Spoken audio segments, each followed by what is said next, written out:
Yogi Berra, the Hall of Fame baseball player and New York legend, died on Tuesday. He was 90 years old. Berra competed in 14 World Series as a player and was on the winning side 10 times. He was the American League MVP 3 times in 1951, 1954, and 1955. He was also a winning manager. He led the Yankees to an American League pennant in 1964 and the New York Mets to a National League title in 1973. In his personal life, he became a popular figure for his homespun philosophy. He penned a variety of yogiisms. When you come to a fork in the road, take it. It ain't over till it's over. Yogi Berra appeared on this program 3 times. Here's a look at those conversations. Because, you know, we used to sit around the table all the time, Joe, and the kids would say, Dad, you said another one. And I don't even know I say them. I really don't. You don't. So I don't know I say them. Yeah. I could go to parties and people say, let me hear you say one of your funny things. I said, I don't know I say them. It just comes out. You know, like, you tell me what time it is now, and I'll say now. Yeah, now. Now. Nobody goes there. It's too crowded. Yeah, right. This restaurant. What's your favorite? Well, I guess it ain't over till it's over. I did that in 73, right. and also when you come to the fork in the road, take it. You can't hit and think at the same time. Go ahead. You're doing very well. What are some of the others? Oh, criminy. You know, I'll still be asleep if you didn't wake me. I'll still be asleep if you didn't wake me. Nobody goes to that restaurant anymore because it's too crowded. Too crowded. Yeah. It gets dark early out here. I want to take a look at some highlights we've got. This is just terrific stuff, and all of us love baseball and love highlights. Take a look at this, and included in this is the Larson perfect game. His highly touted catcher, Yogi Berra, behind the plate for catching duties. Berra will be making his 8th straight start for the American League All-Stars. Not since Bertie Tevis was the backstop in 1949 has anyone but Berra done the receiving. Berra is a feared long ball hitter, and because of his ability to drive bad pitches out of the park, he is hard to pitch to. Yogi furnishes the kind of power that the Americans need to get back in the victory column. Goes up, strike 3, and with that fateful move, Pinelli opens the door to the Hall of Fame for Larson. It's fouled up and back. Yogi's chasing it. He almost slips, and he's got it for out number 2. Stevers holds first. Yogi made that one look a little tough, but he came up with it. He usually does.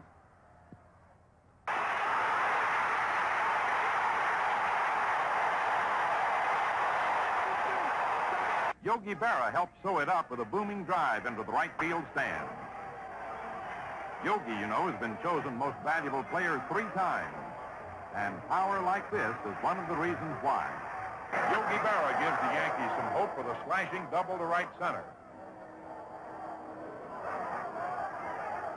But dies on second.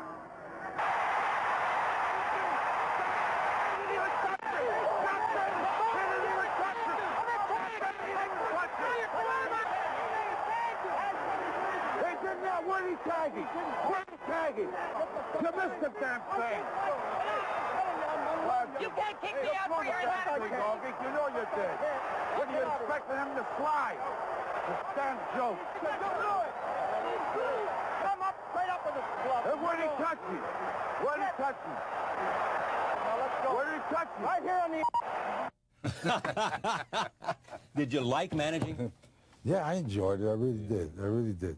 I really like to manage, and I like coaching, too. I thought it was a lot of fun coaching, too. I really did. Ted Williams once said the hardest thing in sports to do is to hit a baseball.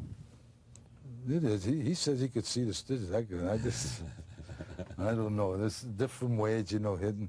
I couldn't stand up, you know, hold my bat. I had to swing my bat. I had to time the pitcher when I swung. And you timed the pitcher? Yeah. When he goes up with his arm and everything, I just follow him. Then I just follow it. How much of hitting a baseball is in the wrist? I think it should be all wrist. All wrist. Because if the ball is coming fast enough, yeah, you know, and you give that. The harder the guy throws, I think you see a lot of guys striking out today. They're using light bats. We never use light bats. What, 32 ounces? 30 yeah, ounces? 32 ounce, right. 31 ounce, or 34 inches. Yeah. They all want to hit home runs today. Right. What's your greatest moment in baseball? Oh, like being a Yankee. I think just being a Yankee. I think it was great being a Yankee. I was very fortunate. You know, played 17 years, 14 World Series, and how many championships? 10 of them, win 10 of them.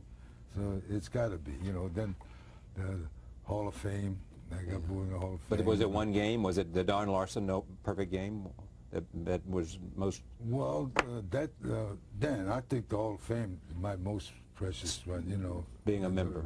Member of the Hall of Fame. And then voted most valuable player 3 times. Yeah.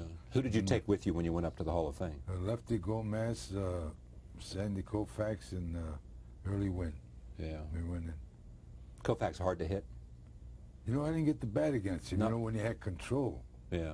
I bat against him when he didn't have control. It was just fast. Fast, oh boy. Because when I was coach with the Mets, a guy said, boy, you're lucky you didn't have to bat against him. I said, well, you ought to be lucky you didn't have to hit against him. Your best game?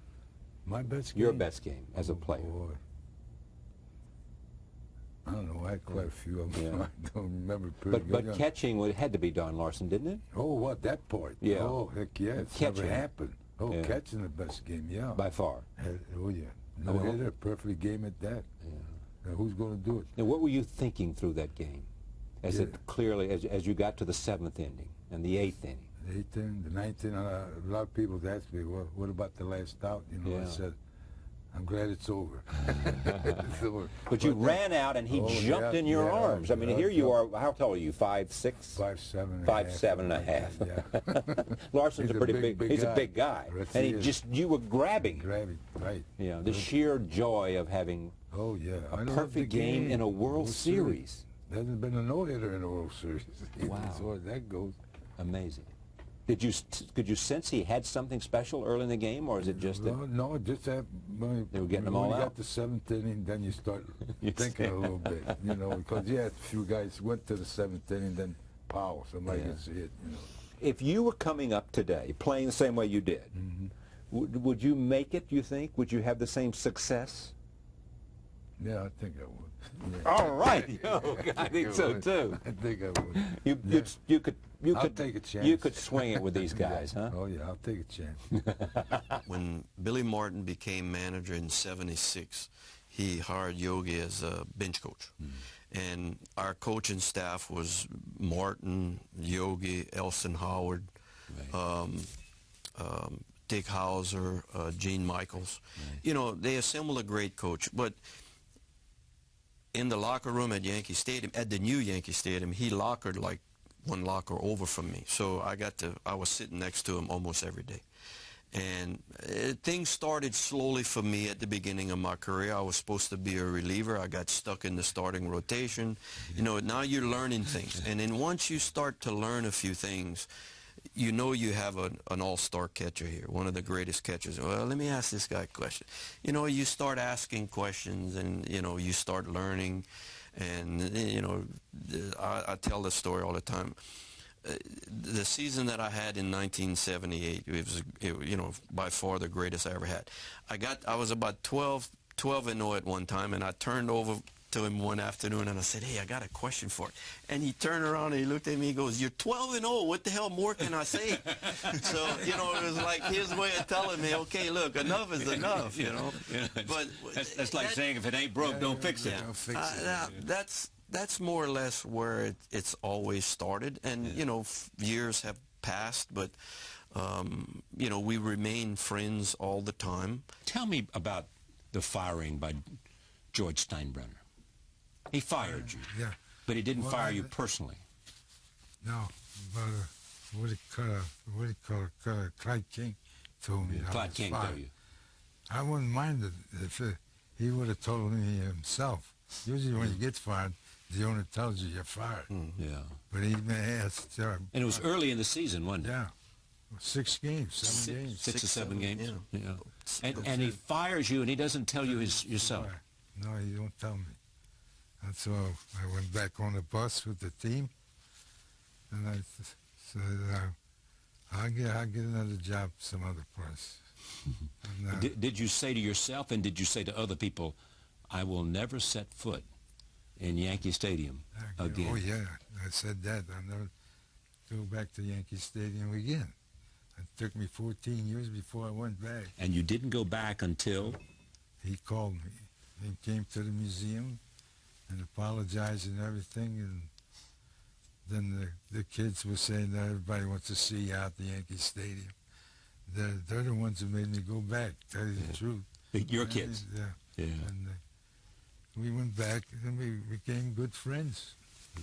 You and George. George. Yeah, and then and this built. Roll tape. This is an interview that I did for 60 Minutes with George Steinbrenner. Here it is.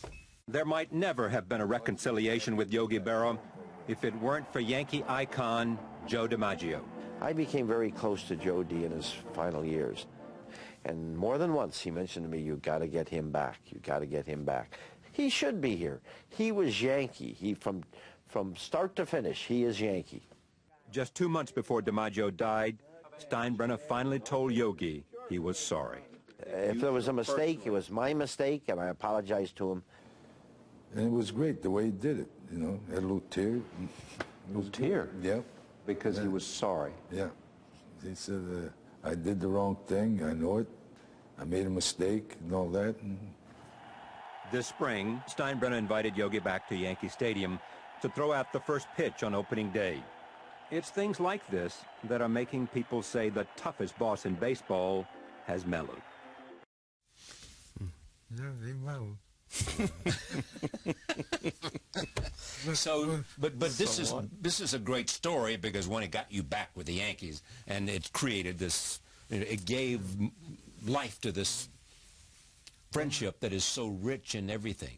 I know one thing, John McMullen, the Houston Astros. Yeah. He asked me to come down the spring training with Right. the Houston. I said, John, we're friends, aren't we? Let's stay that way. and then that's when I went to the Mets. Yeah. When George Weiss was over there, and Casey Stengel came in. Right. You I admired said, Casey, didn't you? Yeah, very much so. Yeah. And could tell a lot of stories about him. I'll tell you that. It's one story I was about to tell you. Whitey Ford was pitching, threw 4 pitches, and four guys got on base, 1 run scored. Got nobody out. Casey come out to me and said, does he have anything? I said, I don't know. I haven't caught one yet. That's right. You knew that. I know the story. Yeah. But it was a lot of fun catching. Is the Don Larson game your greatest? It has to be. You know, the greatest. A pitch a no-hitter in a World Series. It's never been done. Yeah. Still hasn't. And how many pitches did he shake off? None. Everything I put down, he got it over. Yeah. And it's amazing. When did you think it could be happening? Was it the about 6th inning, or 7th inning? Seventh inning. Nobody went to him. He got away from him. Yeah. And he called me over and said, what, I got the plague or something? But he went out there. Yogi Berra, dead at age 90.